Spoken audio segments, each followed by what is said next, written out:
below the climate, above climate, basically, and then we've got the nose of the boat.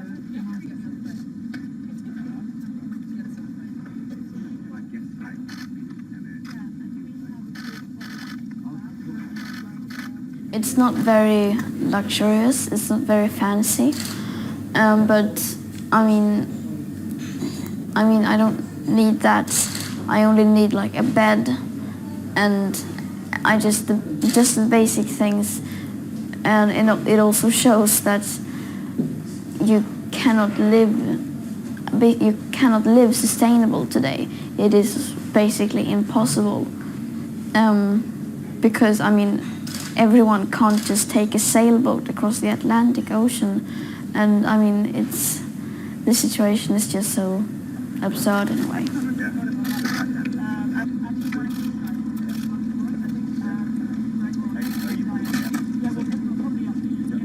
Good boy.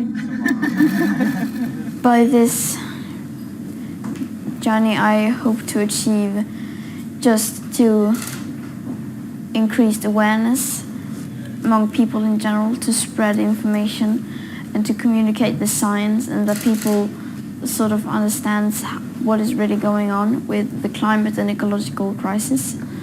That is what I'm hoping to achieve in everything, and that would also lead to international opinion, so that people come together and put pressure on the people in power so that they will have to do something. The preparation had been tough, but Greta Thunberg is now undertaking the journey of a lifetime. At the southern English port of Plymouth, the racing yacht, the Malizia 2, a professional crew, and her father awaiting them all the challenges of the Atlantic Ocean for at least the next 2 weeks. Despite all the technology designed to make this a carbon-neutral journey, there is little luxury and even less privacy. This teenager, who has become a beacon for so many young climate crisis activists, now prepared to brave the challenges of the open ocean in the hope that her message will be heard and understood. Greta Thunberg's trip across the Atlantic is expected to take 2 weeks. She aims to be in New York for the next month's UN Climate Action Summit. But the crossing won't be easy. August is peak hurricane season. After New York, Thunberg says she'll travel by train and bus to Canada and Mexico. She also plans to attend the annual UN Climate Conference in Santiago, Chile in December.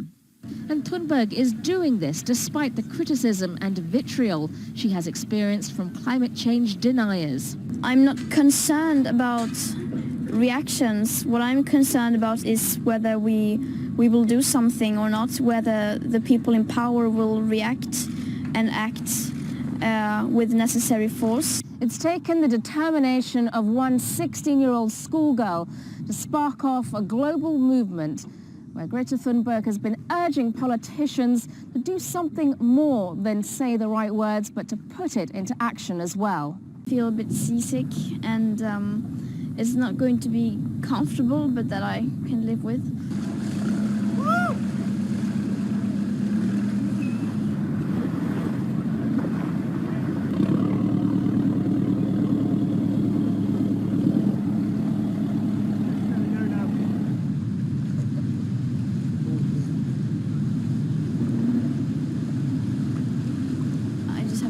Only for 2 weeks, and then I can go back to as usual. Taking someone with no sailing experience across the Atlantic on a race yacht, that has never happened. It's something totally unknown.